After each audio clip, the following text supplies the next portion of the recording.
बिस्मिल्लाहिर्रहमानिर्रहीम। देखने सुनने वालों को सबको SM सादिक की तरफ से अस्सलाम वालेकुम। नाज़रीन, अल्लाह करे आप खैरियत से हों और आपकी आंख कभी दुख का आंसू ना देखे। तो मैं ये आपको बताना चाहता था कि मेरी तबीयत काफ़ी ख़राब है 4-5 दिन से। शायद आपको इसके बारे में मैं पहले आगाह नहीं किया कि आज से तकरीबन 7 साल पहले मैं वाशरूम से गिरा था और मेरी बैक की जो रीढ़ की हड्डी है ना, वो फ्रैक्चर हो गई थी और वो मैं 50 सेकंड से ज़्यादा खड़ा नहीं हो सकता। तो मुझे बड़ी प्रॉब्लम है इन दिनों में। तो मैं बहुत ही 2-3 दिन हो गए ना मैं सही सो पाया हूँ, ना मैं कोई काम कर सका हूँ। तो आप मेरी सेहत के लिए दुआ करें। रात भी मैंने फ़रूक हॉस्पिटल में गुजारी है। मेरे डॉक्टर हैं मुदस्सर सिद्दीकी साहब।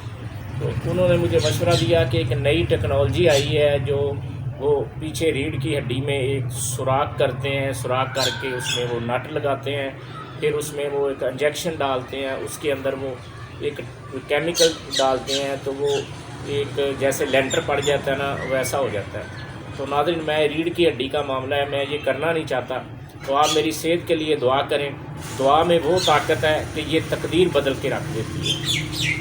तो सब चाहने वालों से मेरी ये रिक्वेस्ट है, आप मेरे लिए दुआ करें कि अल्लाह मुझे, वैसे मैं ठीक हूँ अल्हम्दुलिल्लाह, मेरे रब का बहुत करम है मुझ पे।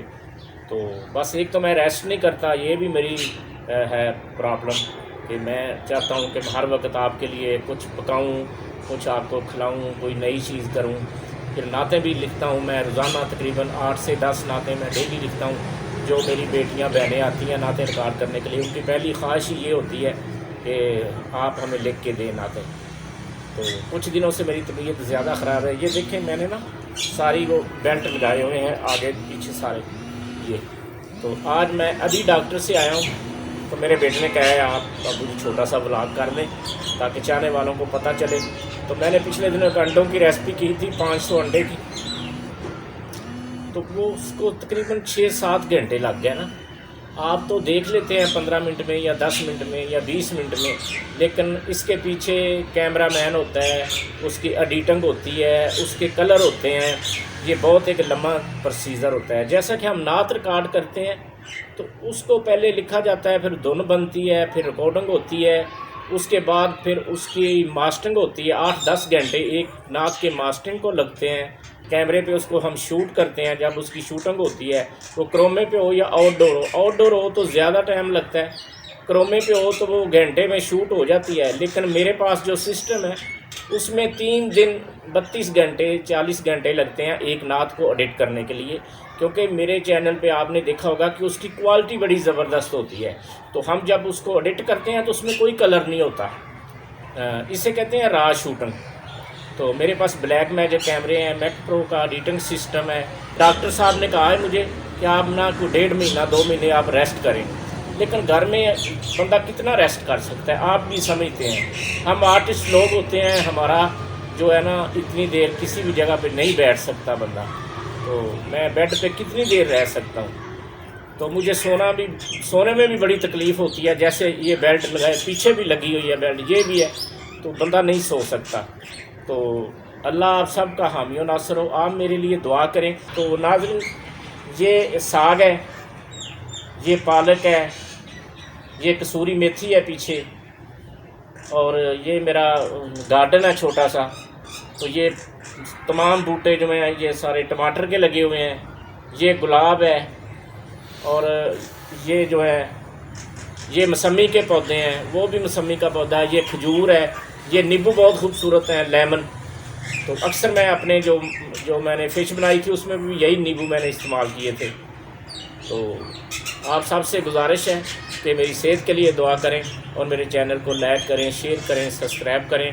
मैं इस ब्लॉग का इख्तिताम कर रहा हूँ। तो मैं आपको अपनी पसंद की एक गज़ल उर्दू में, क्योंकि काफ़ी लोगों ने मुझे कमेंट्स किए कि आप उर्दू में ज़्यादा कलाम सुनाया करें। तो नाज़रीन, कि एक ही ये आरज़ू थी जिसके मिट जाने के बाद, दिल में कोई और ना आया तेरे आने के बाद, और जाने जाना मैं ही था एक तेरे रास्ते की दीवार, काम तेरे हो गए सब मेरे मिट जाने के बाद। और पूछते फिरते हैं वो ये मरने वाला कौन था, पूछते फिरते हैं वो ये मरने वाला कौन था, आ रहे हैं जिसकी मैयत लोग दफनाने के बाद। اور زندگی ہے اپنی سعادت میں کی بوتل کی مثال پھینک دیتے ہیں جسے سب دل کو بہلانے کے بعد، اب کی دفعہ وہ رو پڑے گا ویران کاغذ دیکھ کر، اس دفعہ خط میں اسے میں نے لکھا کچھ بھی نہیں۔ اور ایک خوبصورت غزل پیش کرتا ہوں کہ میری آنکھوں میں اشکوں کا نظارہ کون دیکھے گا، بچھڑ جانے کا وہ منظر دوبارہ کون دیکھے گا۔ میری آنکھوں میں اشکوں کا نظارہ کون دیکھے گا، بچھڑ جانے کا وہ منظر دوبارہ کون دیکھے گا۔ کیا ہے قتل تو پھر یہ تماشا دیکھتے جانا، کیا ہے قتل تو پھر یہ تماشا دیکھتے جانا، تمہارے بن تڑپنا یہ ہمارا کون دیکھے گا۔ یہ اندھوں کا نگر ہے دیدہ ور کوئی نہیں دکھتا، میری تقدیر کا ڈوبا ستارہ کون دیکھے گا۔ مجھے تو فکر ہوگی حشر میں پچھلے گناہوں کی، مجھے تو فکر ہوگی حشر میں پچھلے گناہوں کی، وہاں پھر تیری آنکھوں کا اشارہ کون دیکھے گا۔ جو آئی موت تو پھر ساتھ اپنے لے کے جائے گی، جو آئی موت تو پھر ساتھ اپنے لے کے جائے گی، تیری سندل سی باہوں کا سہارا کون دیکھے گا۔